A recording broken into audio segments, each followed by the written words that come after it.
미리 예고된 대로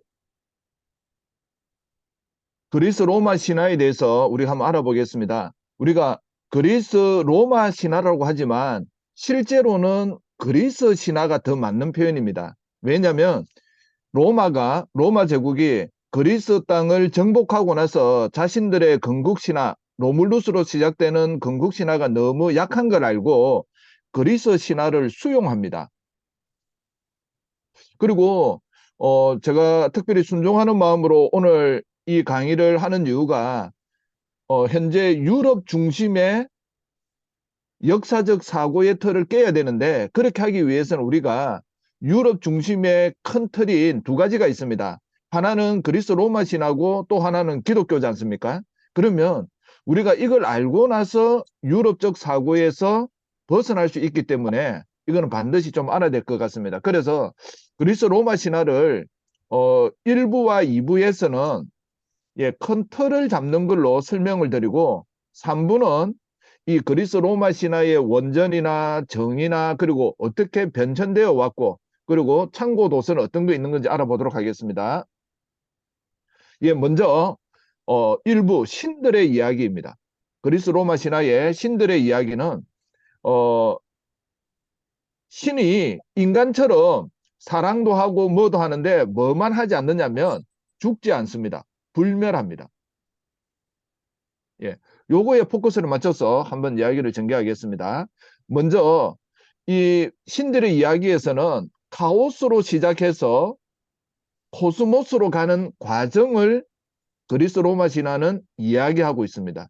이 카오스는 우리가 알고 있는 혼돈, 혼란이 아니라 처음에는 텅 빈 공간, 빈 거였습니다. 이 빈 공간에 우주의 질서인 코스모스가 자리 잡아가는 과정을 신들의 이야기라고 하는데 그 과정에서 질서 정연하게 자리가 잡힌 것이 아니라 혼란과 혼돈이 있었기 때문에 카오스의 의미가 나중에 혼란, 혼돈도 생기는 겁니다.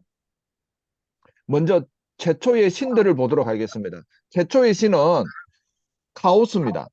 이 카오스는 빈 공간이라는 의미를 가지고 있는데 이 카오스 때 이어서 스스로 생기는 신들이 땅을 의미하는 가이아 그리고 지하를 나타내는 타로스 그리고 어, 에너지를 발산한다고 하는 에로스 이 네 개의 신들이 최초로 존재를 했었습니다.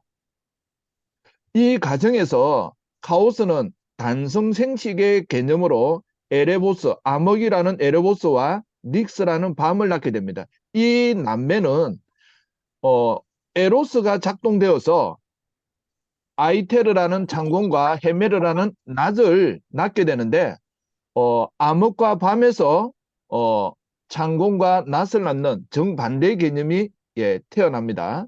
그리고 이 가이아는 가우스의 디질세라 하늘을 의미하는 우라노스 그리고 바다를 의미하는 폰토스 그리고 산을 의미하는 우로스입니다. 우로스를 낳게 됩니다. 자, 이렇게 해서 우라노스가 등장하면서 원래는 가이아가 1세대 권력자였는데 권력을 쥐고 있었는데 이 우라노스가 아들이면서 모사 관계였는데 나중에 부부 관계로 바뀝니다. 그 부부 관계로 바뀌면서 우라노스가 폭력을 행사해서 가이아가 가지고 있던 권력을 자신의 것으로 만들어 버립니다. 그 과정에서 티탄 신족이 태어나는데요. 12개 신입니다. 가이아와 우라노스에 의해서 아들 6신과 딸 6신이 태어나게 되는 겁니다. 요 보면 오케아노스, 코이오스, 크레이오스, 히페이론, 이아페토스, 크로노스인데 우리가 주목할 것은 크로노스입니다. 그리고 딸들은 데이아, 레아, 테미스, 머네모시네, 포이베, 테티스인데 우리가 주목할 것은 레아입니다. 이 우라노스가 어머니 가이아를 권력을 물리치고 자기가 권력자가 되었기 때문에 늘 아들과 딸들이 태어날 때마다 걱정 근심이 쌓입니다. 왜냐하면 내 아들과 딸 중에서 내 권력을 차지하는 자가 없을까? 그렇게 해서 이 우라노스는 태어나는 아이들을 대지의 여신인 가이아 땅 속에 파묻어 버립니다. 땅속에 파묻어 버리니까 가이아는 심적 고통이 점점 고조되는데 결국 막내인 크로노스를 낳고 나서 이 티탄 신족 12명에게 이야기를 합니다. 얘들아, 너희 아버지 우라노스가 너무 많이 독재를 한다. 권력의 횡포가 심하다. 너희들 중에 누가 나설 자가 없느냐? 내가 힘을 실어줄게. 그런데 이 12 티탄 신족 중에 어느 누구도 괴로워하면서도 반기를 들지 못하는 겁니다. 왜냐하면 후폭풍이 두려워가지고. 그러던 찰나에 막내였던 크로노스가 어머니 제가 한번 해보겠습니다. 이래 나서니까 가이아가 요건 좀 이따가 설명하겠습니다. 이 키클로페스와 헤카톤 케이로도 나중에 따로 이 가이아와 우라노스 사이에서 태어납니다. 크로노스의 반란이 일어나는데 어머니 가이아가 만들어준 요 불멸의 낫, 불멸의 금속 아담한트로 만들어진 이 낫을 가지고 밤에 어머니인 가이아를 만나러 내려오는 그 순간을 잘 포착해 가지고 우라노스를 거세합니다. 그래서 크로노스의 반란은 성공을 하고 우라노스는 멀리 지하의 세계 타르타로스로 도망을 가게 됩니다. 자, 그 과정에서 이 우라노스가 이 남근이 거세되고 그의 피와 이런 정액들이 땅에 쏟아지면서 이 가이아와 만나게 되어서 이때 태어나는 신들이 복수의 여신, 거신족, 기가스, 그리고 물풀의 나무 요정들이 태어나고 바다에는 잘 아는 대로 바다에 닿였을 때 이 거품에 탄생했다고 하는 아프로디테, 우리 헬라어로는 아프로디테, 우리 라틴어는 베누스, 영어로는 비너스의 탄생이 여기서 태동하게 됩니다. 물론 다른 판본에서는 아프로디테가 또 다르게 탄생했다고 이야기합니다. 자, 그러면서 이 크로노스는 자신의 여형제였던 레와와 결혼을 해서 헤스티아, 데메테르, 헤라, 하데스, 포세이돈, 제우스를 낳게 되는데 이 크로노스도 아버지 우라노스로부터 저주를 받게 됩니다.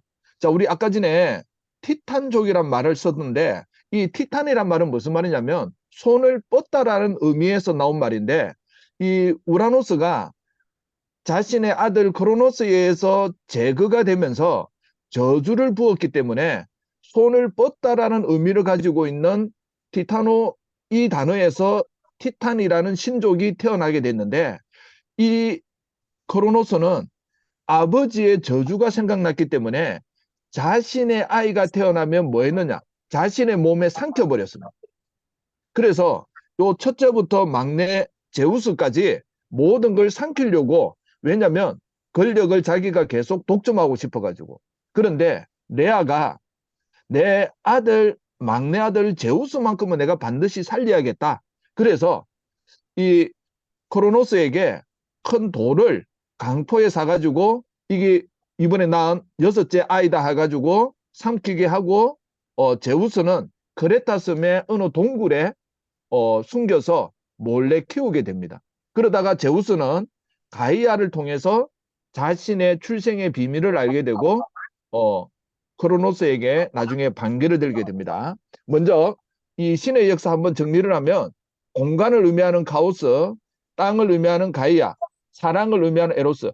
이것이 라틴어는 아모르죠. 상호작용에서 우주 만물이 형성되는 겁니다. 그리고 땅의 여신 가이아는 아들 우라노스와 부부가 되어서 티탄 신족을 낳게 됩니다.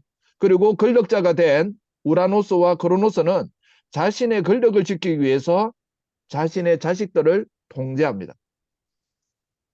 자, 제우스의 반란이 일어나는데 가이아의 이야기를 듣고 메티스라는 여신으로부터 어떤 약을 구해가지고 크로노스에게 약을 먹여서 크로노스가 토하게 됩니다. 그 토했을 때 첫 번째 토해진 것이 제우스 대신에 들어갔던 돌덩어리, 그리고 그 다음에 포세이돈, 역순으로 태어난 역순으로 자기 형제들 자매들이 다시 세상으로 나오게 됩니다. 자, 그러면서 제우스, 헤라, 데메테르, 헤스티아는 제우스의 형제들입니다. 자, 이 제우스의 반란에 의해서 첫 번째 신들의 전쟁이 뭐냐면 바로 티타노마키아입니다. 그러니까 올림포스산 12신들이 있는 제우스를 필두로 하고 있는 올림포스 산에서의 이 신들하고 오르티스 산에 거점을 두고 있는 티탄 신족하고 10년간의 전쟁을 벌입니다. 이 10년간의 전쟁에서 초반에는 아무래도 이 제우스 쪽은 6신밖에 안 되고 티탄 신족은 12신이니까 어떻게 되겠습니까? 여기가 티탄 신족이 더 우월한 겁니다. 우세한 겁니다. 그래서 제우스가 누구한테 도움을 요청하느냐면 가이아한테 도움을 요청합니다. 어떻게 할 수 있느냐. 그때 티탄 신족이었습니다만 크로노스에서 제외되었던 케클롭스하고 그 외눈박이하고 백신 그 속에 도움을 받아가지고 제우스가 힘이 보강되어서 티탄족을 물리치고 제우스가 승리했다는 겁니다. 그러면서 이 크레타에서 동굴 속에 살 때 자기 대신에 들어갔던 이 돌덩어리를 옴파로스라고 하는데 배꼽이라는 의미죠.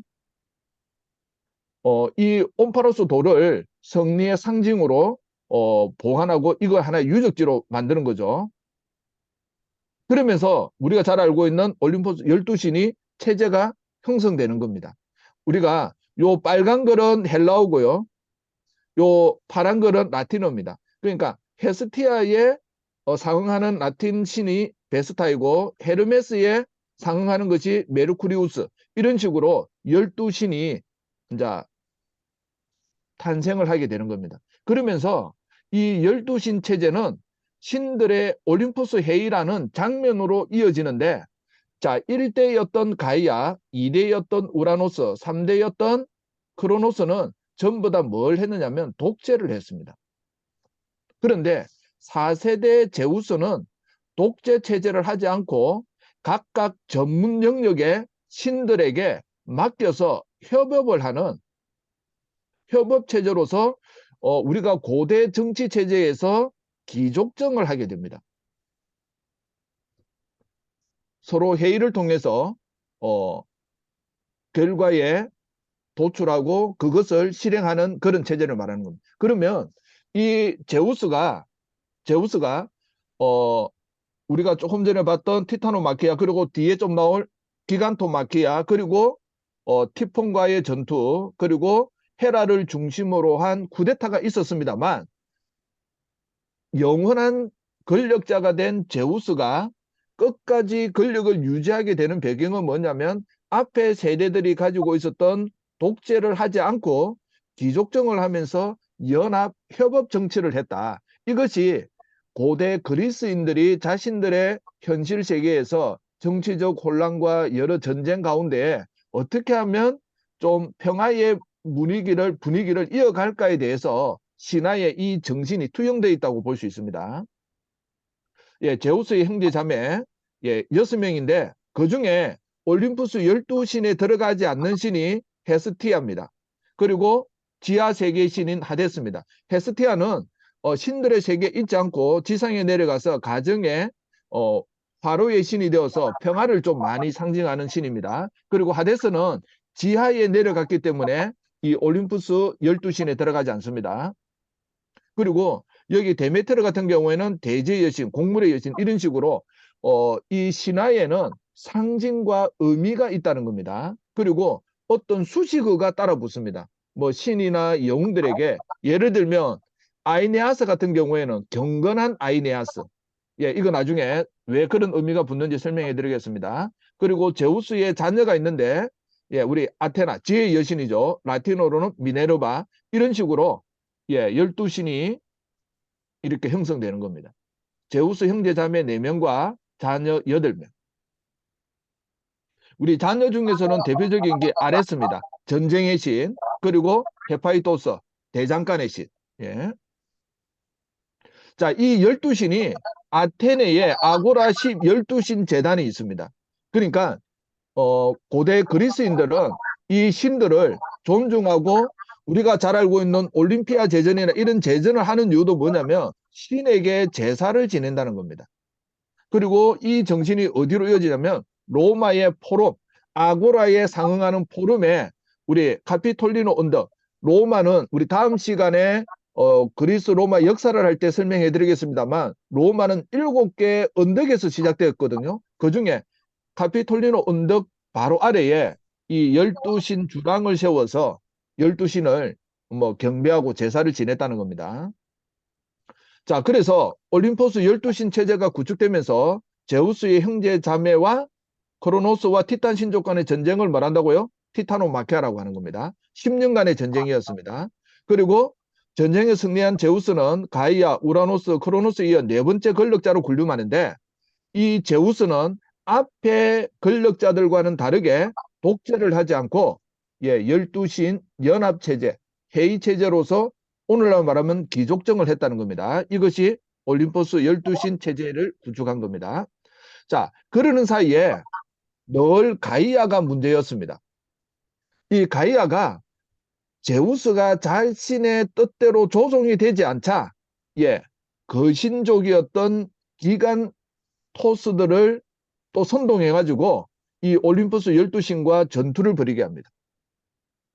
이 전투를 하는 한 장면인데요. 이 기간토 마키아가 올림푸스 12신과 전투를 하는데 역시 티타노 마키아처럼 초반에 올림푸스 12신이 밀립니다. 자, 밀리는 가운데에 신탁이 하나 받게 되는데 그게 뭐냐면 이 기간토 마키아 전쟁에서 승리하려면 인간의 도움이 필요하다는 겁니다. 인간의 도움이 없이는 이길 수 없다는 겁니다. 그래서 그 인간에게 도움을 요청하게 되는데 그 인간이 누구냐? 헤라클레스입니다. 자, 헤라클레스가 이제 투입되면서 예를 들면 제우스의 아내였던 헤라가 이 기간토스들을 거신족들을 유혹하고 제우스가 번개를 던지고 헤라클레스가 화살을 쏘고 하면서 이 기간토 마키아들을 제압을 하고 2차 신들의 전쟁에서도 승리하게 된다는 겁니다. 자, 그런데 이 가이아가 기간토 마키아에서 지니까 가이아가 지하의 세계 타르타로스와 관계를 맺어서 괴물인 티폰을 낳게 됩니다. 이 티폰은 요 보시는 것처럼 100마리의 뱀이 솟아나고 있는 그런 거대한 괴물입니다. 이 티폰과의 전투에서 올림포스 12신은 제우스를 제외하고는 전부 다 도망을 갑니다. 어디로 도망을 가느냐? 이집트로 도망을 갑니다. 자, 이집트로 도망을 가서 이집트에 보면 동물의 신들이 많은데 이 올림포스 12신들이 동물로 변신해서 숨어 있습니다. 그런데 지존이었던 제우스는 티폰과 전투를 벌입니다. 처음에는 인파이팅으로 싸우는데 이 티폰이 거대한 괴물이다 보니까 제우스의 힘줄이 끊어지고 완전히 넉다운이 되어버립니다. 그래서 힘줄은 다른 데 보관하고 있고 제우스가 이제 포로 신세가 되었는데 이때 우리 전령의 신이라는 헤르메스가 몰래 티폰이 숨겨두었던 힘줄을 찾아가지고 다시 제우스에게 힘을 줘서 제우스와 티폰이 2차 전투를 벌이면서 제우스가 이번에는 인파이팅을 하지 않고 아웃파이팅 멀리서 앉아 번개를 쏘고 뭐 천둥을 쏘고 벼락을 넣게 돼가지고 티폰을 제거합니다. 근데 이 티폰은 오늘날 우리가 말하는 태풍입니다. 그래서 거대한 힘을 가지고 있다는 걸 의미합니다.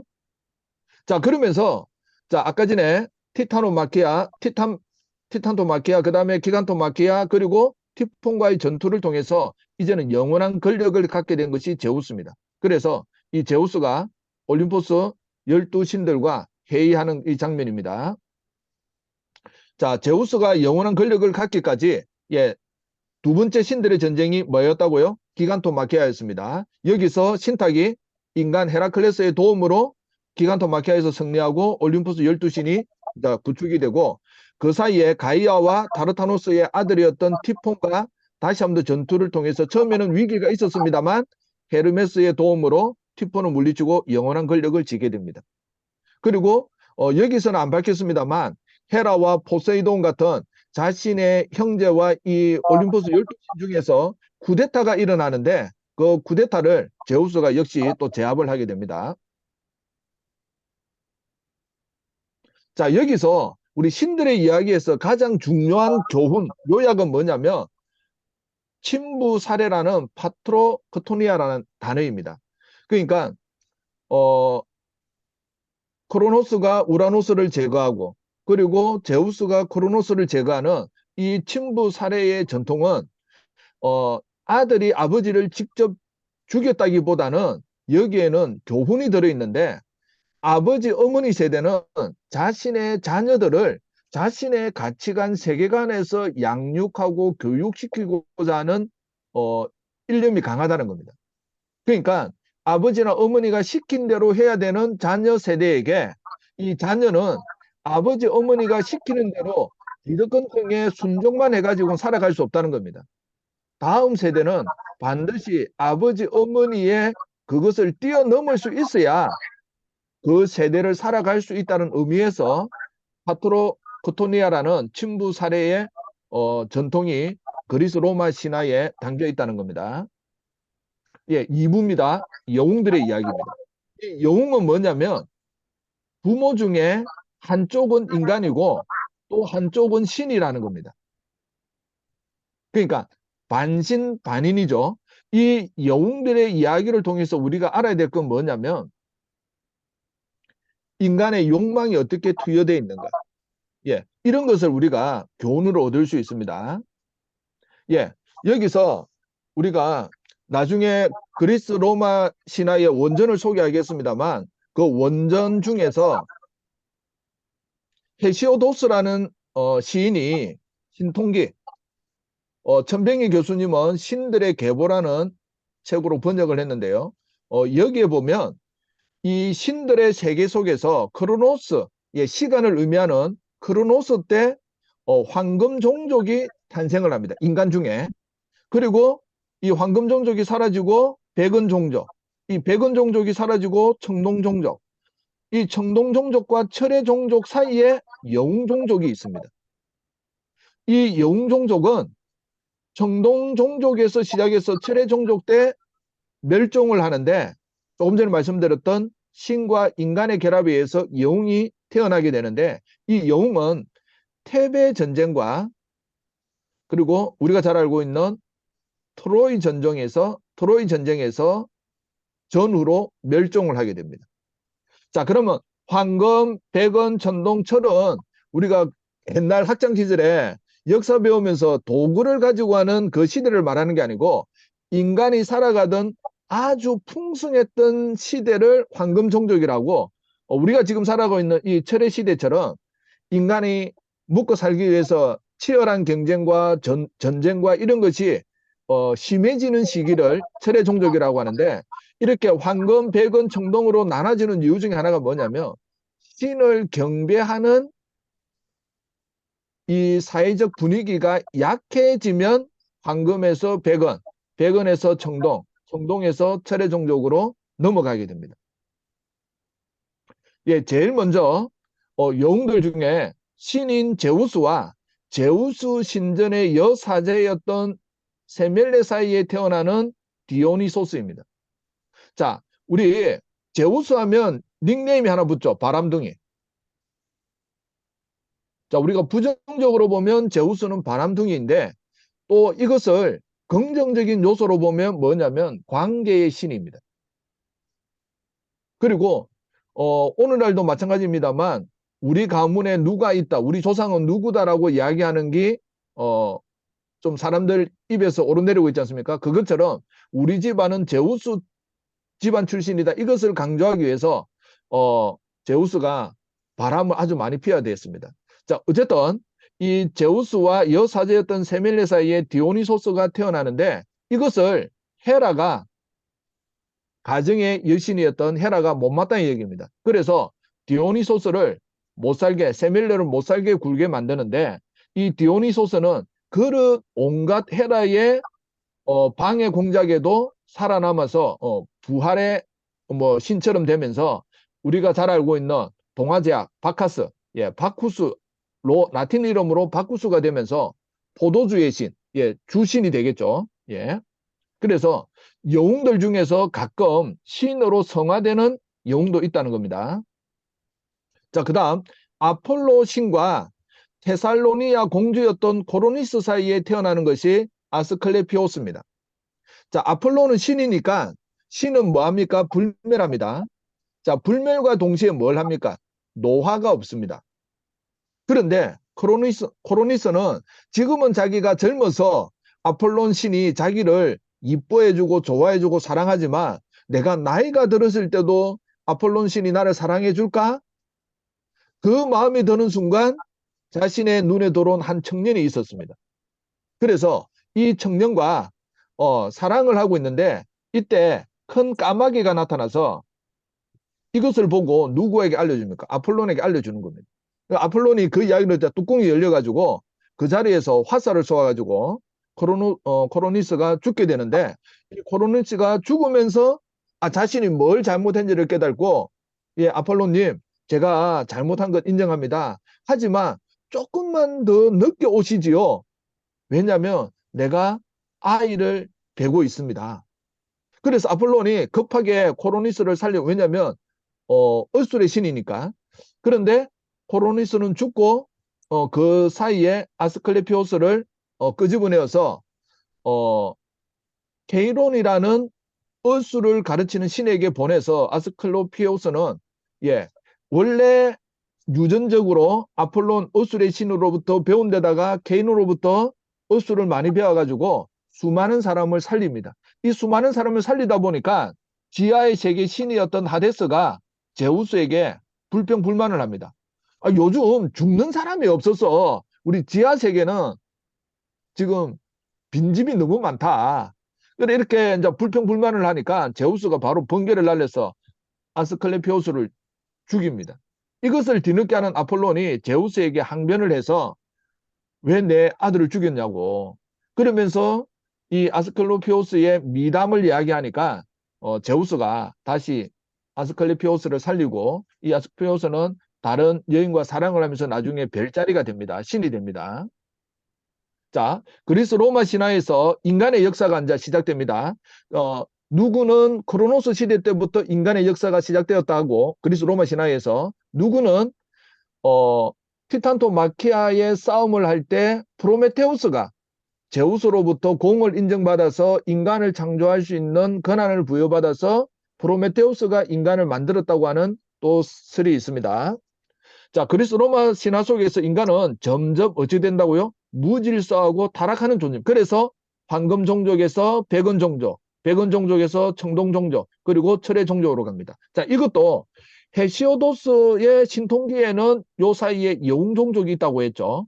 그런데 뒤에 오비디우스는 변신 이야기에서 요 여웅 종족을 빼버립니다. 그래서 우리가 잘 알고 있는 황금, 백원, 청동, 철의 종족 4개로 분류합니다. 자, 그 다음 영웅 종족. 신과 인간 사이에 태어난 영웅 종족은 신의 영역에 도전합니다만 인간의 한계에 부딪혀서 몰락하는 운명을 가지고 있는데 역시 뭐라는 겁니까? 인간은 불멸하는 존재가 아니고 필멸하는 존재라는 약간의 예외는 있습니다만. 자, 그리고 디오니소스와 아스클레피오스는 한계를 넘어서 뭐가 됐다는 겁니다. 예, 신으로 거듭났다는 겁니다. 자, 그러면서 신의 초월적 힘을 갖고 싶어 했던 고대 그리스 로마인에 뭐가 투영되어 있다고요? 예, 욕이 중요합니다. 욕망이 투영되어 있다. 자, 그래서 오비디우스 같은 경우에는 신들의 이야기에서 변신에 중점을 둔다면 카드모스와 하르모니아의 결혼을 지었던 이탈리아의 작가인 칼로스는 인간의 욕망을 투영해서 신화를 이야기합니다. 자, 그 다음 드디어 영웅의 최초의 영웅 페르세우스입니다. 아르고스 왕 아크리니시오스의 딸 다나에와 제우스 사이에 태어난 페르세우스. 역시 누가 개입해서 방해를 하려고 할까요? 예, 헤라입니다. 하지만 이 페르세우스는 온갖 난간을 극복하고 괴물이었던 메두사도 제거하면서 나중에 자기가 사랑하는 어, 안드로니멘가 그 공주를 살려가지고 영웅으로 끝까지 가는 최초의 영웅이 예, 페르세우스입니다. 예, 두 번째 영웅은 헤라클레스입니다. 이 헤라클레스는 스파르타의 시조입니다. 나중에 등장하는 테세우스는 아테네의 시조라고 할 수 있는데 헤라클레스는 스파르타의 시조인데 제우스와 유부녀였던 알크메네 사이에서 헤라클레스가 태어나게 됩니다. 원래 알크메네는 어느 장군의 부인이었는데 제우스가 너무 이뻐서 변신을 해서 관계를 맺고 쌍둥이를 낳게 되는데 한 아이는 장군의 아이가 되고 한 아이는 제우스의 아이가 되는데 제우스의 아이다 보니까 이 헤라클레스는 힘이 셉니다. 그런데 역시 헤라가 이 헤라클레스에게 광기를 넣어줍니다. 광기를. 그래서 이제 미친 거죠. 그래서 자신의 아내와 아이들을 다 죽여버립니다. 이것을 이 살인죄를 씻기 위해서 정화 의식을 하기 위해서 자진해서 12가지 과업을 떠맡게 되는데 이것을 다 완수하게 된다는 거예요. 그리고 나중에 헤라클레스는 아주 비참하게 죽게 되는데 그걸 죽고 나서도 나중에 제우스가 신으로 신격시켜 줍니다. 헤라클레스의 12가업만 하더라도 1시간을 할 수 있을 것 같습니다. 그 다음에 우리 아테네의 시조인 테세우스입니다. 이 테세우스의 이야기는 우리나라 고구려 2대 왕이었던 유리왕의 에피소드와 비슷하죠. 바다의 신이었던 포세이돈과 아이트라 여인 사이에서 테세우스가 태어나게 되는데 이 테세우스가 한 유명한 업적은 뭐냐면 미노타우루스, 그 괴물을 제거하게 되고 아테네를 세웠던 영웅입니다. 하지만 이 테세우스는 어, 나중에 권력의 화신이 되고 너무 노욕을 부려서 최후는 비참합니다. 유럽을 의미하는 에우로페, 이 여인과 제우스 사이에 미노스가 탄생하게 되는데, 자, 우리가 잘 알고 있는 크레타 섬이 미노아 문명을 탄생하게 된 이유입니다. 그리고 미노스의 아이 중에 미노타우루스라는 괴물이 있어서 나중에 이걸 제거하는데 이 미노스가 2대 그, 그 아들 제거하기 위해서 이걸 제가 넣었습니다. 자, 그 다음, 우리 트로이 전쟁이 신화의 세계와 역사의 세계의 경계선이 됩니다. 경계선이 되는데, 이 트로이 전쟁의 영웅이 많이 있는데, 그 중에 한 명이 아킬레우스입니다. 이 아킬레우스는 바다의 여신인 테티스와 그리고 인간왕이었던 펠레우스 사이에 태어났는데, 이 테티스가 자기 아이를 불멸을 하고 싶어서 스티스강에 이 아이의 몸을 담그는데 몸을 담글 때 잡기는 잡아야 되는데 어딜 잡았습니까? 발 뒤꿈치를 잡았죠. 그게 우리 잘 알고 있는 아킬레우스 건이라고 하죠. 이 테티스강에서 불멸을 만들려고 했는데 여기만 못 잡아서 나중에 트로이 전쟁 때 파리스가 쏜 화살에 맞고 역시 죽게 됩니다. 이 아킬레우스의 신탁은 뭐냐면 전쟁에 참가하게 되면 이 트로이 전쟁에 참가하게 되면 짧게 살고 명성이 영원하게 되는 것이고 만약에 이 트로이 전쟁에 참가하지 않으면 장수한다는 겁니다. 그래서 이 테티스는 요즘 말하면 헬리콥터맘이죠. 이 아킬레우스를 살리기 위해서 여장으로 변신해서 숨겨두었는데 깨돌이 오디세우스가 방울 방문 방문 장사로 위장을 해가지고 이 아킬레우스에게 우리가 왜 첫 돌이 되면 뭐 잡아보라 하지 않습니까? 그걸 잡아보랬는데 사내 아이가 잡는 걸 잡아버려서 변장했다는 걸 알고 설득해서 트로이 전쟁에 투입시킵니다.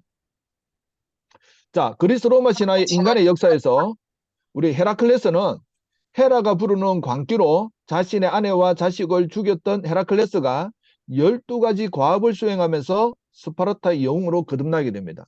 그리고 테세우스는 반인 바우였던 괴물 미노타우로스를 처단하면서 아테네의 젊은 남녀를 구해준 아테네의 영웅 테세우스입니다. 그리고 미노스는 크레타 섬에서 번영한 최초의 고대 그리스 문명 미노아 문명의 유래가 되고 어머니 이름 에우로페는 오늘날 그가 다녔던 곳 제우스와 그걸 유럽이라고 이름합니다. 그리고 아킬레우스는 어머니 테티스의 실수로 아킬레스의 최대 약점이었던 발 뒤꿈치, 아킬레스건, 치명적인 약점을 의미하는 그걸 용어가 태동하게 됩니다. 자, 그러면 이 영웅들의 이야기의 끝판인 트로이 전쟁에 대해서 잠시 이야기를 하겠습니다. 자, 이 트로이 전쟁의 시작은 바로 뭐냐면 불멸의 여신 에리스가 불멸의 여신이 아닙니다. 불화의 여신입니다. 불화의 여신 에리스가 황금 사과를 자기가 초대받지 못하니까 황금 사과를 밀어넣으면서 가장 아름다운 여인에게라는 글귀를 써가지고 보냈는데 이 테티스와 펠레우스의 결혼식에 모든 신들이 초대를 받았는데 불화의 여신만 초대를 안 받았습니다.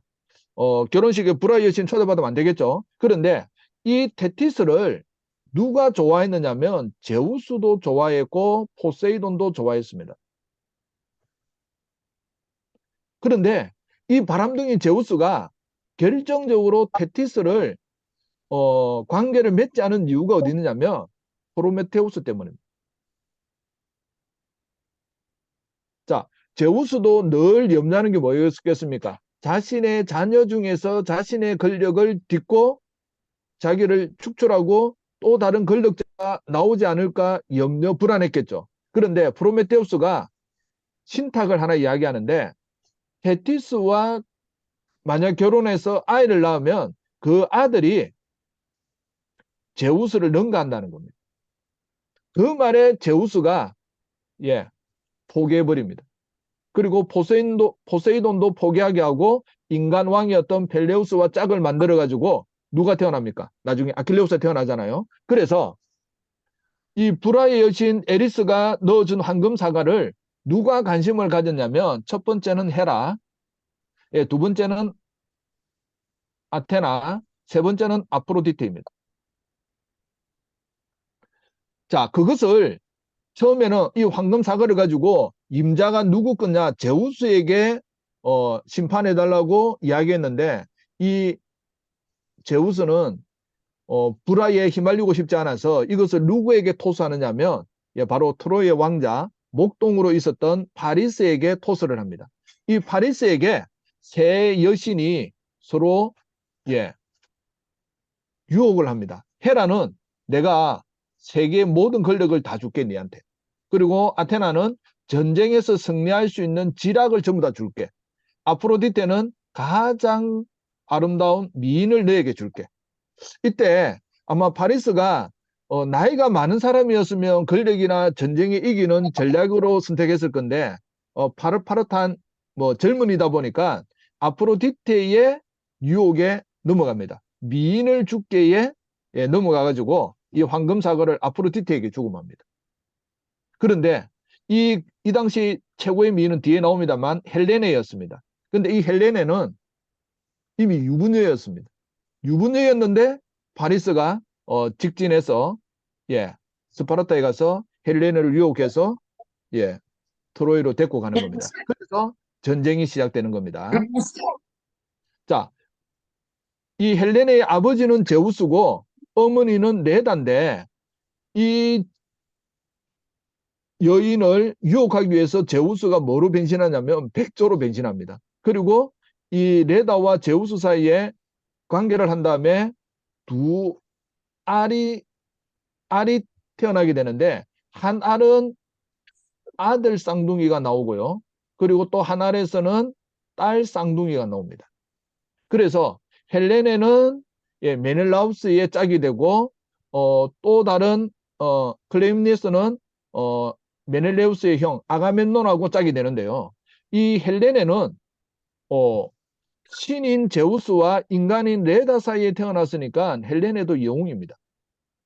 그리고 이 헬레네는 여기서 끝나지 않고 나중에 게테의 파우스트에도 등장할 만큼 서구 정신에 아주 중요한 역할을 하는 인물입니다. 자, 그리고 우리 트로이 전쟁에서 악건은 아킬레우스와 헥토르의 전쟁이죠. 자, 우리가 이 트로이 전쟁을 다루고 있는 책이 호메로스의 일리아스입니다. 자, 이 일리아스는 바로 아킬레우스의 뭘 다루냐면 분노를 다룹니다. 분노를. 자, 그리고 트로이의 정신적 지주였던 헥토르. 이 싸움에서 누가 이깁니까? 아킬레우스가 이깁니다. 그러면 그리스 연합군이 승리해야 되는데 여전히 트로이는 강성했습니다. 그래서 나중에 뭘 하지 않으면 변칙으로 트로이 목마 누구 작품입니까? 오디세우스의 작품이잖아요. 이런 트릭 속임수를 쓰지 않으면 공락할 수 없는 땅이 트로이 왕국이었다는 겁니다. 이것을 트로이가 이제 드디어 목마에서 함락이 될 때 왕족이었던 트로이의 한 왕족이었던 아이네아스는 탈출을 하게 되는데 이 탈출을 하고 있는 이 모습이 바로 나중에 로마의 가부장제의 정신을 나타냅니다. 아버지를 얻고 아들을 안고 가는 이 3대 부자를 통해서 이 아버지가 가지고 있는 여신상을 통해서 경건, 신에게는 경건하고 두 번째는 나라에게는 충성하고 세 번째 부모에게는 효도하는 것이 로마의 정신이었습니다. 자, 트로이 전쟁에서 활약한 영웅들입니다. 첫 번째 아킬레우스입니다. 트로이군 총사령관 헥토르를 무찌른 그리스 최고의 명장이었습니다. 하지만 아킬레스 건에서 파리스 왕자에 의해서 발뒤꿈치 화살을 맞아 죽죠. 그다음 오디세우스는 트로이 목막 작전으로 트로이를 함락시킨 그리스의 영웅입니다만 그가 기환을 다루고 있는 오디세이아라는 책에 보면 신들의 노용을 받아서 10년간 방황하게 됩니다. 그리고 아이네아스는 새로운 트로이를 건설하기 위해서 가족과 유민들을 데리고 트로이를 탈출하게 되는데 8년간 방랑을 통하다가 이탈리아 중부 정착하게 되는데 그 중간에 카르타고를 들르게 됩니다. 이 카르타고는 나중에 로마와 카르타고의 전쟁, 포에니 전쟁, 포에니 전쟁에 그것을 두고 베르길리우스가 아이네이스라는 작품을 통해서 노래하게 됩니다.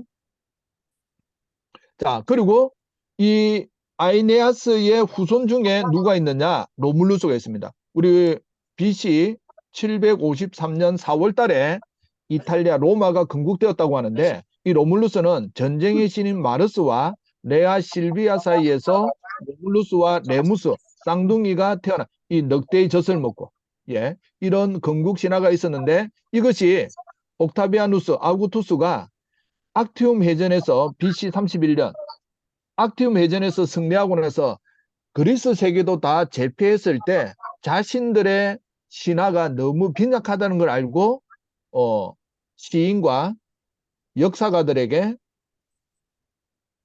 로마의 건국 신화를 끌어올리라 해가지고 베르길리우스가 아이네이스라는 작품을 통해서 트로이의 함락의 일부 유민이 로마로 가게 되었다라는 설정으로 대서사시를 쓰게 됩니다.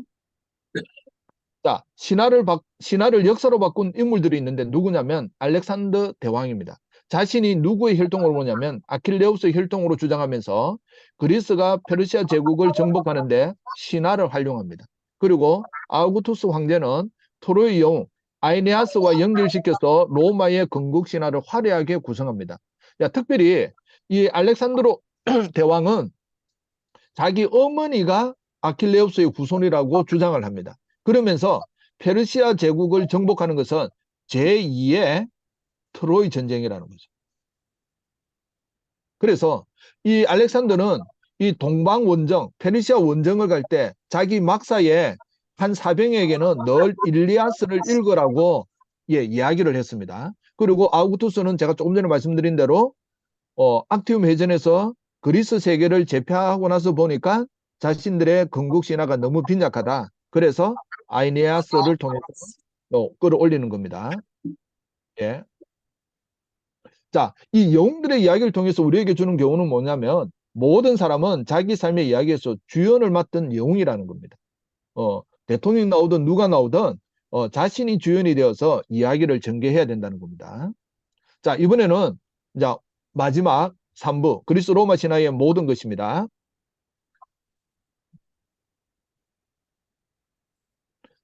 우리 조지프 캠벨이라고 신화의 유명한 작가이자 신화학자죠. 자, 신화를 이분은 뭐라고 정의하느냐면 전체적으로 신화란 상징적인 이미지들과 이야기들을 조합해 놓은 것이며 인간 경험의 가능성에 대한 뭐라고요? 예, 메타포, 은유라고 이야기합니다. 자, 그리스어로 신화를 미토스라고 하는데, 우리 아테네의 예, 삼총사 철학자 중에 막내였던 아리스토텔레스는 흥의사학 1권에서 신화를 사랑하는 사람은 어떤 뜻에서는 지혜를 사랑하는 사람인데 그 까닭은 신화가 놀라운 사건들로 이루어져 있기 때문이다. 그 다음, 예, 신화란 인간의 역사와 밀접히 관련되어 인간들의 희망과 두려움 그리고 열정을 투사하여 공상적으로 창조해낸 이야기이다. 그리고 그 이야기는 오랜 시기를 거치면서 개변, 첨가되어 완성된 형식을 갖추게 되고 그 이야기에 등장하는 신화적 인물 또한 전형성을 지니게 된다. 특별히 신화 중에서 그리스 신화란 기원전 8, 9세기에 즉 호메로스의 시편, 일리아스와 오디세이아에서 소개된 이후부터 그리스도 탄생 이후 즉 서기 3, 4세기에 걸쳐서 그리스, 헬라어를 사용하는 여러 지방에 널리 퍼져 있던 갖가지 불가사의한 설화와 전설을 총괄하여 부르는 명칭이다. 자, 우리 그리스 로마 신화의 토마스 불핀치라는 책에 보면 뒤에 신화의 기원설이 있다고 합니다. 그게 네 가지인데 첫 번째는 성선설입니다. 자, 그 오비디우스의 변신 이야기나 헤시오도스의 신들의 계보, 신통기 이런 신화를 읽어보면 우리 성경에 있는 이야기와 유사 비슷한 게 아주 많습니다. 예를 들면 홍수 이야기도 있습니다.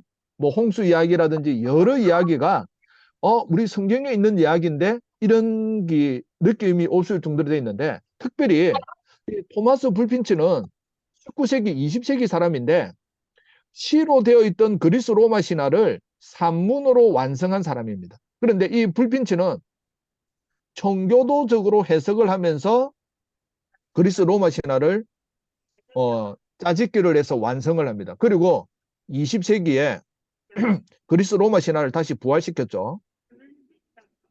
자, 두 번째 설은 역사설입니다. 이 신화는 실제 역사다라고 주장하는 게 역사설입니다. 세 번째는 이거는 이 신화는 하나의 우화에 불과하다 하는 게 우화설입니다. 네 번째 자연 현상설은 자, 우리가 신화 같은 데 보면 뭐 홍수라든지 그다음에 뭐 별자리라든지 뭐 이런 것들이 자연 현상을 신화에서 이야기로 만들어냈다고 주장하는 것이 바로 토마스 불핀치 그리스 로마 신화의 끝자락에 있습니다.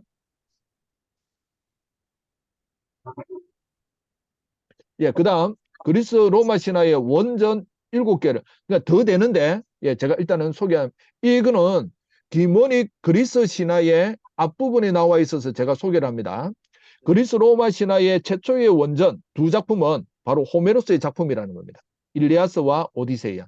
자, 이 트로이 전쟁은 인간의 전쟁에 누가 개입하는 거냐면 신들이 개입했다는 겁니다.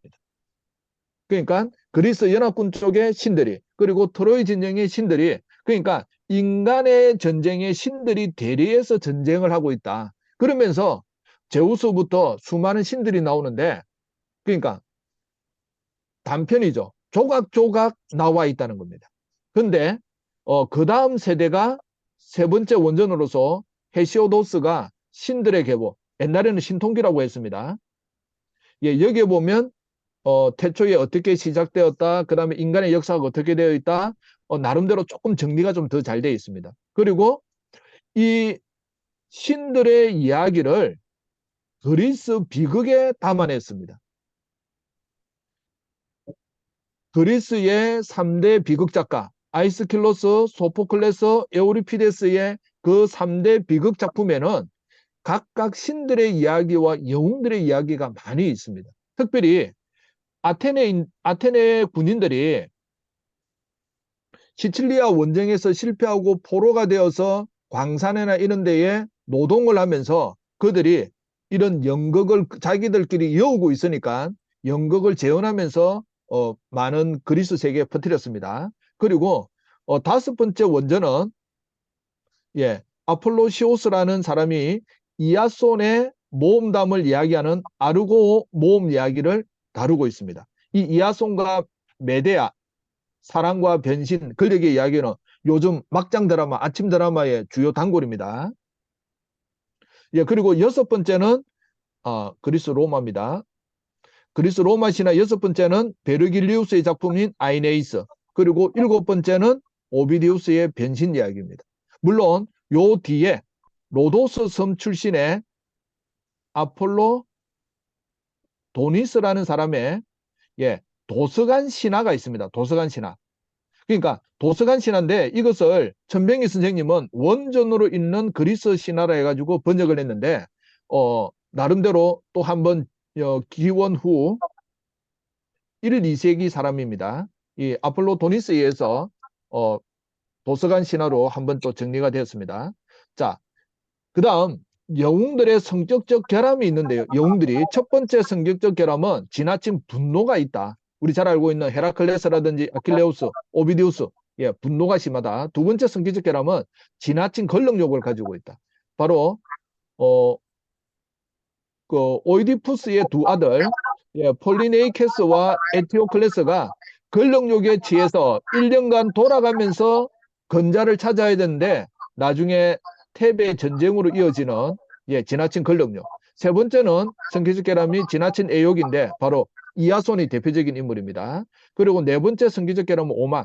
자, 특별히 그리스 로마 신화에서는 히브리스라는 단어, 오만, 교만의 대표적인 예가 테세우스입니다. 자, 그 다음 우리가 그리스 로마 신화를 그냥 아는 정도에서 그쳐서는 안 되고 우리가 비판적 읽기를 해야겠는데 그리스 귀신 죽이기, 제우스는 죽었다. 영남대 은퇴 교수인 박형규 교수님이 처음에 그리스 귀신 죽이기 이 책을 지었다가 그 다음에 한 몇 년 뒤에 이걸 확장해서 제우스는 죽었다. 이 책을 지었는데요. 바로 뭐냐면 그리스 신화가 박홍규 교수님 입장에서 보면 위험하다는 겁니다. 이 주장은 고대의 플라톤도 주장을 했습니다. 지금 우리나라의 가장 심각한 건 뭐냐면 그리스 로마 신화의 주 독자가 초등학생입니다. 초등학생. 상상을 초월할 정도로 초등학생들은 그리스 로마 신화의 만화책으로 된 것을 많이 읽어가지고 이걸 다 섭렵하고 있다는 겁니다. 그러면 그리스 신화는 왜 위험하냐면 여기에 폭력이 난무하고 건친상간, 살해, 뭐 수많은 이야기가 나오는데 정신 건강에 해롭다는 겁니다. 최소한 만약에 그리스 로마 신화를 보려고 한다면 알아야 되니까 그러면 최소한은 고등학생 이상이 되어야 그리스 로마 신화를 읽어야 된다. 이거는 플라톤도 그 주장을 합니다. 왜 그러냐면 플라톤 시대까지 교가스라고 하는 책은 두 권밖에 없었습니다. 호메로스 일리아스와 오디세이아. 죄송합니다. 그 책을 읽어보면 어린 학생이 읽기에는 정서적으로 아니라는 거죠. 그래서 플라톤이 교육에서 그 주장을 했습니다. 그러면서 이 그리스 로마 시라는 이분적 사고를 우리에게 길러주는데 바로 뭐냐면 지배민족은 그리스고 비지배민족은 비그리스라는 겁니다. 서양은 지배하고 비서양은 피지배를 받아야 되고 그리스 서양은 중심이고 나머지는 주변이다. 그리스는 문명국가고 나머지는 야만국가다. 그리스는 미와 선을 추구하고 나머지 피지배민족은 주와 악을 정상한. 그래서 그리스는 정상이고 나머지는 비정상. 이게 바로 오늘날 말하는 유럽 중심 사고, 서구 중심 사고를 하고 있다는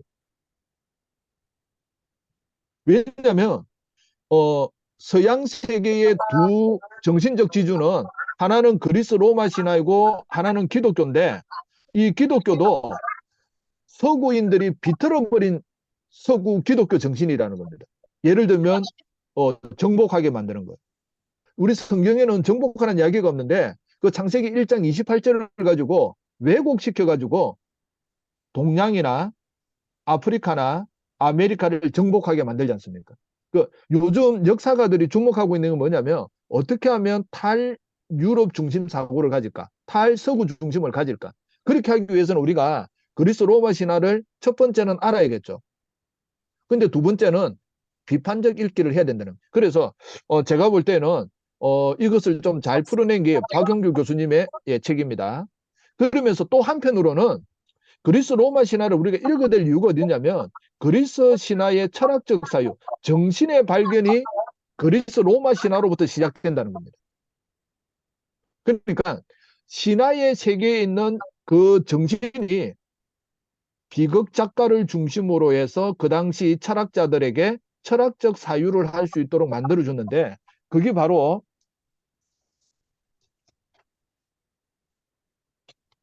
죄송합니다.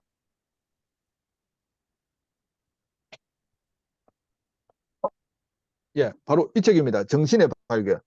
이 정신의 발견에 보면 왜 그리스인들이 이런 생각을 하게 되는지를 바로 신화에서 가져와서 그 다음 존재론적 사유로 이행하게 되었다고 주장하게 되는 겁니다.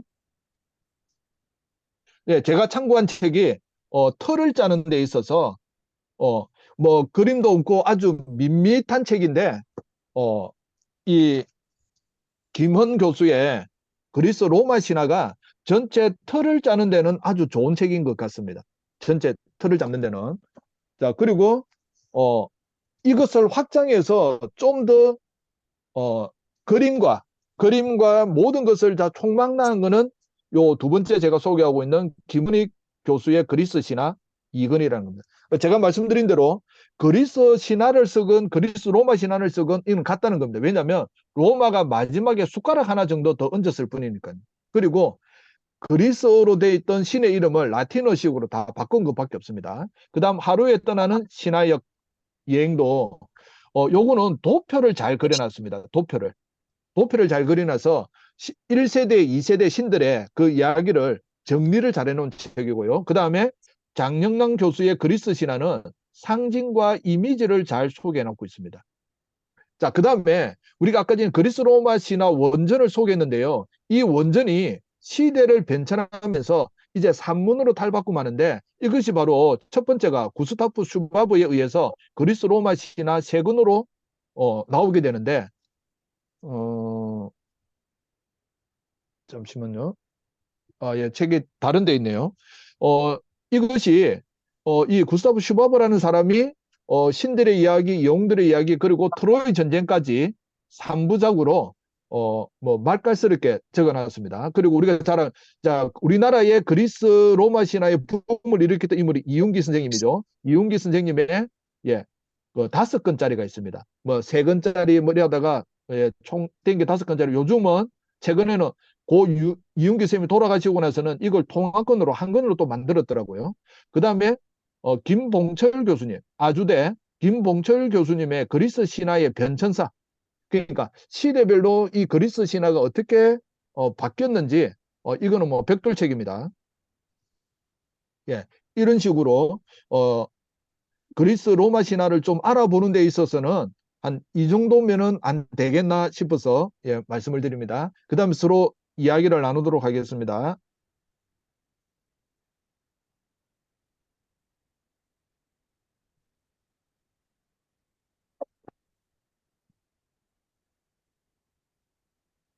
그리고 수고했습니다. 아, 예, 예, 예. 제가 처음이다 보니까 좀 말을 빠르게도 한 것 같습니다. 예, 예. 예. 이걸 언제 그랬다 공부를 했어요? 소리가 안 들리네.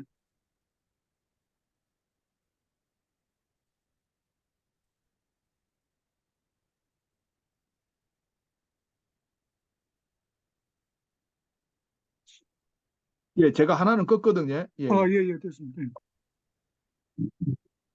그래, 이걸 언제 그랬다 공부를 했어요?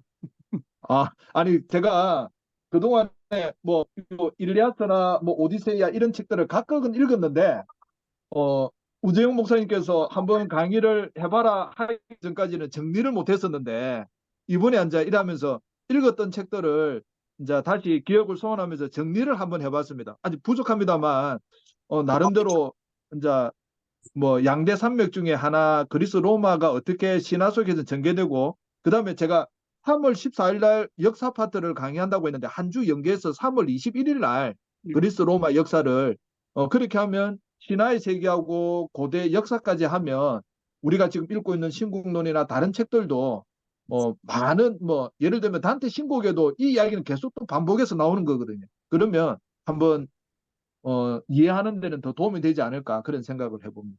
예. 예. 이태 선생님 뭐또 질문 있으면 좀 질문도 하시고. 뭐 질문할 거 없습니다. 그냥 그렇구나 그렇구나. 근데 이제 제가 하나만 좀 여쭤볼게요. 트로이가 이제 신화로 알려져 있다가 나중에 역사로 증명이 되잖아요. 예, 예, 술레이만에 의해서 예, 예.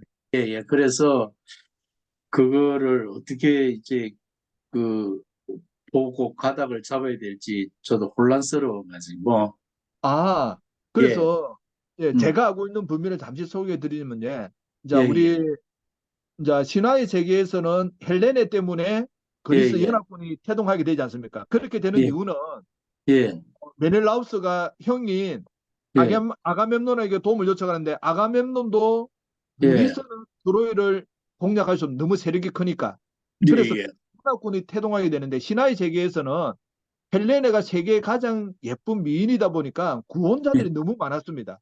예, 이것을 어떻게 교통 정리를 하느냐면 오디세우스가 깨를 내가지고 예, 한 사람에게 어차피 헬레네는 한 사람만 결혼할 수밖에 없는데 한 예, 사람이 낙점이 되면 나머지는 예, 이 가정에 문제가 생기면 서로 도와주자라는 예, 어, 합의서를 도출해냅니다. 예, 그래서 예, 메넬라우스가 남편이 되었는데 나중에 예, 파리스에서 헬레네가 납치를 됐다고 하고 예, 이것을 문구로 해서 그리스 연합군이 태동하게 되는 원동력이 되거든요. 예, 근데 이제 예, 역사가들은 이 예, 트로이 전쟁을 어떻게 보느냐면 첫 예, 번째는 무역 마찰로 보는 겁니다. 무역 마찰. 예, 예, 예, 그러니까 이, 이 그리스 아테네는 요 예, 그리스 연합국은 스파르타를 제외하고는 자급자족이 안 되거든요. 예, 그러니까 예, 무역을 해야만이 먹고 사는데 트로이가 무역에 갑질을 했다 생각하고 전쟁을 했다는 설. 그다음에 또 하나는 트로이 전쟁이 우리 10년간이라 하지 않습니까? 근데 이 10년이 갈 수밖에 없었던 이유가 뭐냐면 그 일리아스에서도 잠시 부분적으로 나옵니다만 대적질을 하거든요. 그러니까 본질은 트로이하고 싸우면서 일부 부대는 먹고 살아야 되니까 인근 지역에 가서 약탈을 하고 돌아오는 그런 걸 하다 보니까 어, 집중과 선택에 있어서 집중이 안 되니까 전쟁이 지지밀리하게 끌었다. 그 다음에 이제 이 술레이만이 발견한 그 트로이가 처음에는 확 했는데 두 번째는 과연 술레이만이 발견한 이 트로이가 트로이 전쟁에서 말하는 그거하고 맞느냐라는 또 의구심이 드는 학설도 있고 그러니까 역사가들도 여러 가지로 좀 보고 있다라고 제가 알고 있는 범위에서는 그렇습니다. 예. 예, 알겠습니다. 예, 이제 우리가 이제 그리스 로마 신화 뭐 저는 몰라도 뭐 기동정을 해가지고 뭐 이런저런 이야기를 듣잖아요. 근데 이제 왜 그게 우리 뭐 동양의 신화 또 우리 나라의 어떤 신화 이런 것도 다 있는데 그런 것들은 별로 이제 이해가 안 되고 관심도 안 끌고 그 역사서 그냥 다 묻히고 그냥 그야말로 신화적인 어떤 이제 그런 것으로 이제 이해를 하고 그래 이제 왔는데 왜 그리스 로마 신화는 이상하게 이렇게 많이 또 인기를 끌고 관심을 가지는가? 뭐 이제 추측컨대는 그게 이제 인간의 어떤 어, 현상 그러니까 이제 인간 사회를 갖다가 이제 투영한 이제 이런 것이기 때문에 그게 뭐 이제 우리도 이제 TV 영화에 보면은 이제 소위 뭐 다 막장 그런 드라마는 아니지만 이제 그런 인간의 어떤 부정적인 어떤 그런 측면들이 막 이렇게 갈등을 일으키다가 또 해결하기도 하고 막 이런 것이 이제 사람들 관심을 끌다 보니까 그게 아주 이제 다양한 어떤 그런 이야기들이 있어서 이제 우리에게 관심을 끌고 그렇게 하지 않았나 이런 이제 생각을 하는데 꼭 그것만이 어떤 그런 이유가 되었을까 하는 이제 그런 또 의문이 생기고 또 이제 또 다른 또 이유가 있는지는 잘 모르겠는데 언뜻 생각하면 이제 그런 것이 좀 주된 그 이유가 되고 인간의 어떤 그 호기심 이런 것을 좀 이렇게 충족시켜 주기도 하고 하는 그런 기능이 있지 않았나 이런 생각하는데 그거는 어떻게 좀 그 보는지. 목사님 말씀하시는 거는 일부도 맞고, 예. 또 하나는 제가 한 몇 년 전에 그 부산에 백년호 서원에서 1년 동안 한 달에 한 번씩 예를 들면 뭐 중동 신화, 북유럽 신화, 그다음에 게르만 신화 이런 식으로 신화를 공부한 적이 있거든요. 거기에 중심은 그리스 로마 신화입니다. 그리스 로마 신화에서 북유럽 신화가 튀어나오고 그다음에 스칸디나 뭐 이런 식으로 하나씩 하나씩 배분이 되거든요. 그러면서 또 하나가 뭐가 있느냐면 요 제가 지금 소개하는 요 해밀턴이라는 또 그리스 로마 신화가 있습니다. 이런 식으로 시대마다 한 좀 말깔스럽게 적는 작가가 나오는 것 같아요. 아까 전에 이제 구스타프 스바브라든지 불빈치라든지 요 해밀턴이라든지 또 우리나라에는 이제 뭐 이렇게 김원희, 이윤기 이런 사람들이 이걸 편집을 잘해가지고 사람들에게 호기심을 자극하는 것 같고요. 그 다음에 또 하나는 뭐가 있느냐면 요즘 세계 브랜드 로고의 60%는 그리스 로마 신화에서 따가옵니다. 그러니까 서구의 삶 속에는 그리스 로마 신화가 스며들어 있다는 거죠. 스며들어 있고 뭐 유럽의 정통적인 아주 그 가문의 우수성을 뭐 자신들은 뭐 헤라클레스나 뭐 제우스나 이런 식으로 가져오는 이제 우리하고는 다르게 피부적으로 그들의 삶의 일부로 역사 속으로 끄집어 온 것도 있고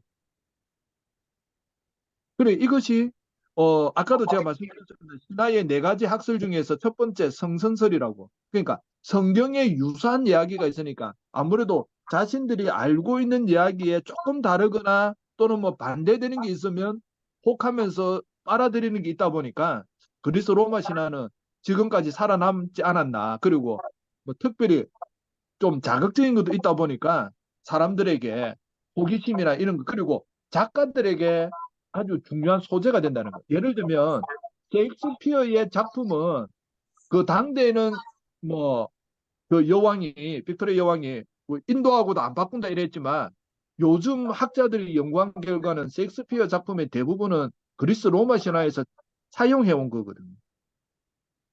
폐 아래 새 것이 없듯이.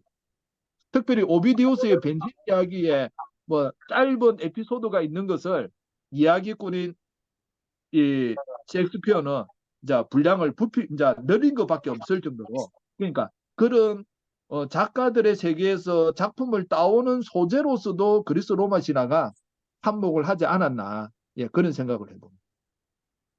저는 이제 뭐 유럽 여행 딱 한 번 해봤는데 파리에 갔을 때 세느강을 보면서 그 세느강이 중앙천보다 더 못하잖아요. 냄새도 나고 좁고 그런 거를 가지고 그렇게 오랜 시간 동안 이렇게 예술가들이 이렇게 막 읊어내고 낭만을 집어넣고 이렇게 했는데 이게 이제 제가 좀 들은 느낌이 유럽이 자기들의 세계에 대해서 너무 지나치게 호들갑스럽게 과도하게 의미를 부여해가지고 대영 제국 박물관에서 가보니까 접근 하나도 없고 전부 이렇게 훔쳐가지고 뺏어온 거 갖다 놓고 거기도 우리나라 국립박물관도 못한 걸 가지고 대영 제국 박물관 이렇게 이름을 창에 갖다 붙인 거 보고 제가 유럽 갔다 와서 유럽에 대해서 제가 너무 실망을 많이 했는데요. 그러니까 말하고 의미 갖다 붙여가지고 과대 포장하는 게 너무 능한 것 같아, 입맛은.